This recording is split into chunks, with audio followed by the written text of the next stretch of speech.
வணக்கம் நண்பர்களே! எல்லாருக்குமே கதை கேட்க ரொம்பவே பிடிக்கும். ஒரு சில கதைங்க கேட்கும்போதும், படிக்கும்போதும் அடுத்து என்ன நடக்க போகுது அப்படின்ட்டு நம்மளுக்கு ரொம்ப ஆர்வமா இருக்கும். ஒரு சில கதைங்க நமக்கு ஒரு சில கருத்துக்கள சொல்வாங்க. அப்படி நம்ம இன்னைக்கு பார்க்க போற கதையில என்ன கருத்து சொல்றாங்கன்ட்டு பார்க்கலாம். Talks by NJS. கதை சொல்ல நான் ரெடி. கதை கேட்க நீங்க ரெடியா? வாங்க கதைக்குள்ள போகலாம். ஒரு நகரத்துக்கு ஒரு சட்டம் இருந்துச்சு. அந்த நகரத்துக்கு யார் வேணாலும் ராஜாவா ஆகலாம். ஆனா, அவங்க 5 ஆண்டு காலம் மட்டும் தான் ராஜாவா இருக்க முடியும்.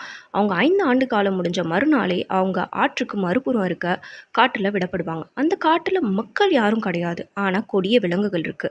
மன்னர் அந்த காட்டுக்குள்ள போன உடனே அந்த கொடிய மிருகங்கள் அந்த மன்னர கொன்னு தீர்த்துருங்க. இதனாலேயே யாருமே அந்த நகரத்துக்கு ராஜாவாக ஆசைப்படல. ஆனா, ஒரு சிலர் மன்னராவே செத்தாலும் சாகணும் அப்படின்ட்டு ஆசைப்பட்டு மன்னர் ஆனவங்களும் இருக்காங்க. ஒரு சிலர் மன்னர் ஆகிட்டு அந்த 5 ஆண்டு காலம் முடியறதுக்கு முன்னாடியே மாரடைப்பால இறந்து போயிட்டாங்க. ஒரு மன்னரோட 5 ஆண்டு காலம் முடிஞ்சு மறுநாள் அவருக்கு காட்டுக்கு போகணும்.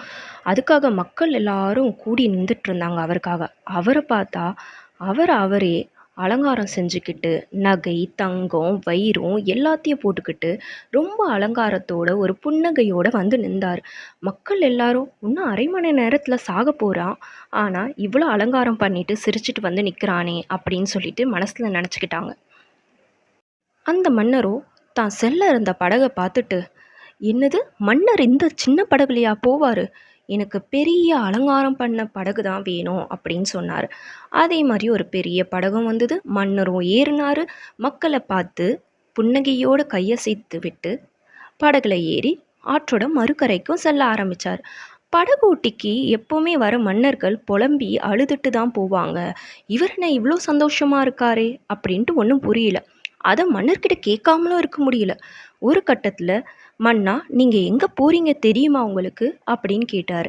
அதுக்கு மன்னரோ, தெரியுமே, நான் ஆற்றோட மறுகரைக்கு போகிறேன். அங்கே போனீங்கன்னா நீங்கள் உயிரோட வரமாட்டீங்க, அது தெரியுமா உங்களுக்கு அப்படின்னு கேட்டார்.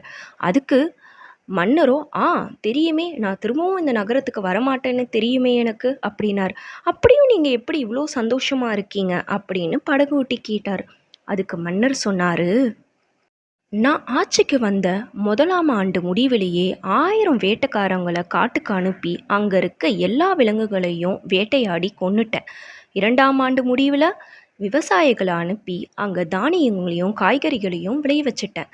3ஆம் ஆண்டு முடிவில் அங்கே 1000 தொழிலாளர்களை அனுப்பி வீடு, வாசல், அரண்மனை, அந்தப்புறம், சாலைகள் அப்படின்ட்டு எல்லாத்தையுமே ரெடி பண்ணிட்டேன். 4ஆம் ஆண்டு முடிவில் பார்த்தீங்கன்னா அங்கே அதிகாரிகளை அனுப்பி அரசை சீரமைச்சிட்டேன்.